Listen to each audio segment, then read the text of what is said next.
आज मैं आपके साथ बिहार के रूनी सैदपुर की प्रसिद्ध मिठाई बालूशाही की रेसिपी शेयर करने जा रही हूँ। इस मिठाई को बिहार में कहीं बालूशाही और कहीं आइटम बम कहा जाता है और ये खाने में सुपर टेस्टी होता है। मतलब इतना स्पॉन्जी, इतना जूसी, अगर आप एक बार बनाकर खा लोगे तो बार बार बनाकर खाओगे। आज मैं इस रेसिपी को आपको इतने आसान तरीके से बनाना बतलाऊंगी कि आप एक बार में ही परफेक्ट मिठाई बना पाओगे, ना ही फटेगी और ना ही टाइट बनेगी।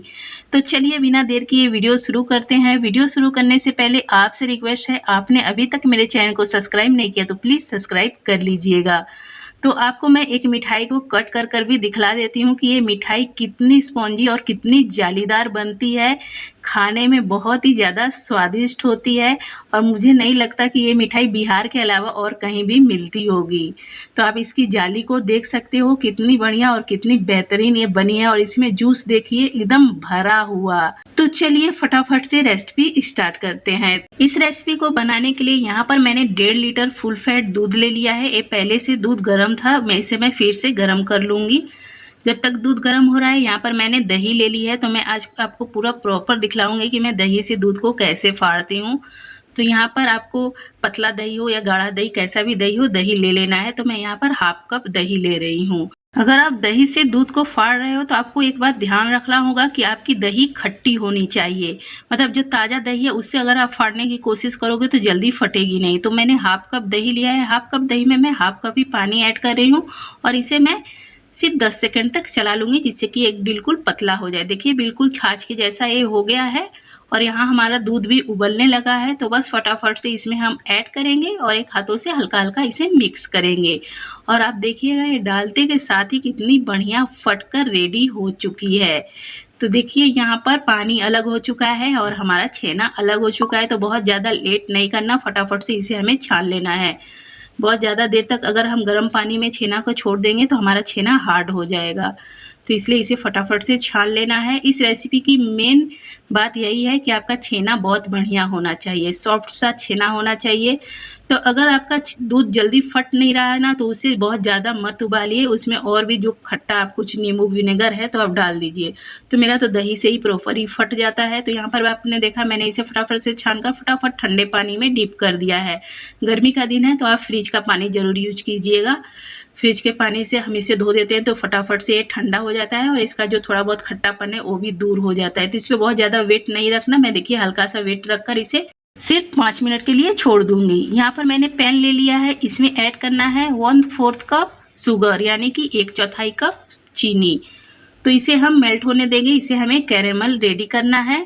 तो इसमें कुछ नहीं करना, सिर्फ छोड़ देना है। तो देखिए यहाँ पर मेरा कैरेमल प्रॉपर रेडी हो चुका है। इससे ज़्यादा नहीं करेंगे, नहीं तो हमारा शुगर जल जाएगा, तो हमारी मिठाई अच्छी नहीं बनेगी। तो मैं इसमें ऐड कर रही हूँ उसी कप से 5 कप पानी। ये मेरा कप बिल्कुल मेजरिंग कप के बराबर है। इसमें दूध या पानी 250 ग्राम आता है। तो उसी कप से हम ऐड करेंगे यहाँ पर 2 कप शुगर। तो मैंने 1.5 लीटर दूध लिया है तो 2 कप शुगर ऐड कर रही हूँ। अगर आप 1 लीटर का बना रहे हो तो 1.25 कप आपको शुगर ऐड करना है और 2.5 कप पानी ऐड करना है। तो यहाँ पर मेरा छेना देख लीजिए बिल्कुल सॉफ्ट सा है। तो इसे अच्छी तरह से फोड़ लेंगे और इसे अच्छी तरह से 2 से 3 मिनट तक हम मसल लेंगे। तो यहाँ पर मेरा ये मसलते हुए अभी 3 मिनट हो चुके हैं। मैं इसमें ऐड कर रही हूँ 1 चम्मच सूजी और उसी चम्मच से हाफ चम्मच कॉर्नफ्लोर। तो इसे भी ऐड कर अब और अच्छी तरह से हम इसे 2 मिनट तक मसलेंगे। तो यहाँ पर इसे ऐड कर मिक्स करने के बाद जब आपको ज़्यादा सूखा सा लगे कि ये सॉफ्ट नहीं है, सूखा हो चुका है, तो इसमें आप पानी थोड़ा सा ऐड कर दीजिएगा। तो मुझे भी यहाँ पर ये सूखा लग रहा है तो मैं इसमें 1 चम्मच अभी पानी ऐड कर रही हूँ और इसे मैं अच्छी तरह से मसल लूँगी। और मैं आपको अपना डो रेडी करने के बाद बतलाऊँगी कि मुझे इसमें कितना पानी डालना पड़ा है।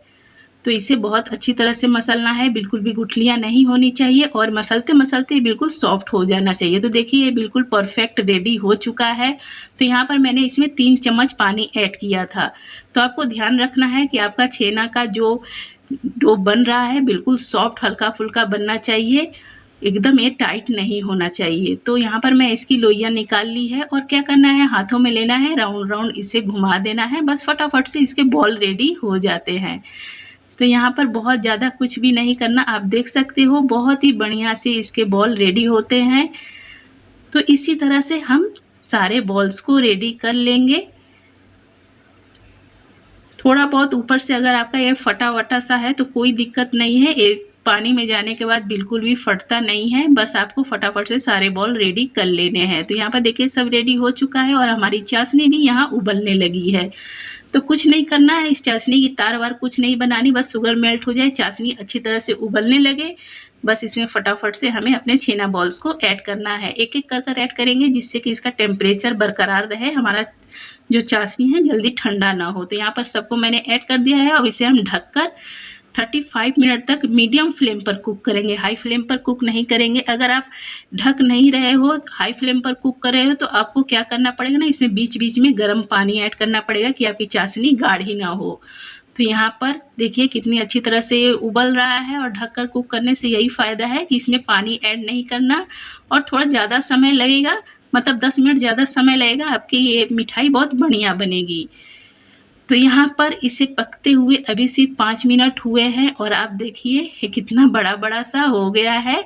तो अभी क्या करेंगे, इसमें 1 चम्मच केवड़ा जल ऐड करेंगे। अगर आपके पास केवड़ा जल नहीं है तो आप 2-3 इलायची को फोड़कर ऐड कर दीजिएगा, जैसे उसके मुंह को खोल दीजिएगा, वो इसका जो सुगंध है चाशनी में अच्छी तरह से आ जाएगा। और यहाँ पर मैं चम्मच से इसे थोड़ा हिला दे रही हूँ, तो आपने देखा छेना बॉल्स जितने थे वो पलट गए।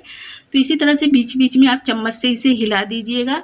नहीं तो आप चम्मच से नहीं हिलाना चाहते तो आपको क्या करना है, जब थोड़ा पक जाए तो आपको इसे पकड़कर हिला देना है। देखिए यहाँ पर बस ऐसे ही पकड़कर इसे हिला देना है। अभी इसे पकते हुए 15 मिनट हो चुके हैं। मैं आपको हर मिनट का दिखलाती जा रही हूँ कि कितने समय के बाद हमारा बॉल कैसा हो जा रहा है और इसका कलर कैसा आ रहा है। तो अभी इसे पकते हुए 35 मिनट हो चुके हैं। अब आप इसे देखिए, इसका साइज और कलर। अब इससे ज़्यादा इसे कुक नहीं करेंगे, अब इसे हम ठंडा होने के लिए छोड़ देंगे। जैसे ये ठंडा होगा इसका कलर और भी डीप हो जाएगा। तो यहाँ पर हमारी मिठाई हो गई है ठंडी, तो मैं इसे ठंडा ठंडा निकाल रही हूँ। आप देख सकते हो कितना बेहतरीन ये बनकर रेडी हुआ है और इसका कलर भी आप देख सकते हो और बॉल की साइज़ को भी आप देख सकते हो। और इसमें जो जाली आई है, आपको ऊपर से भी इसकी जाली दिख रही होगी और ये अंदर से भी बहुत बढ़िया जालीदार बनी है। तो मैं यहाँ पर आपको मिठाई पूरा नज़दीक से दिखला रही हूँ। आप देखिए देखने में ये कितनी प्यारी लग रही है और देखिए एक भी मिठाई हमारी फटी नहीं और बहुत ही प्यारी स्पॉन्जी और जालीदार हमारी ये मिठाई बनी है और सॉफ्ट सॉफ्ट सी ये मिठाई बनी है। ये नहीं कि बहुत ज़्यादा हार्ड बनी है, खाने में बिल्कुल बेकार लगे। अगर आप एक बार इस मिठाई को बनाकर खा लोगे ना तो बार बार बनाकर खाओगे। और आप इसकी जाली देखिए, अंदर से वाइट है, बाहर से रेड है और इसने कितना बढ़िया जूस को पी रखा है। तो अगर आपको मेरी ये सिंपल सी रेसिपी पसंद आई हो तो प्लीज़ मेरे चैनल को सब्सक्राइब कीजिएगा, लाइक कमेंट शेयर करना मत भूलिएगा। मैं ऐसे ही प्यारे प्यारे रेसिपीज़ लेकर आती रहूँगी। Bye bye.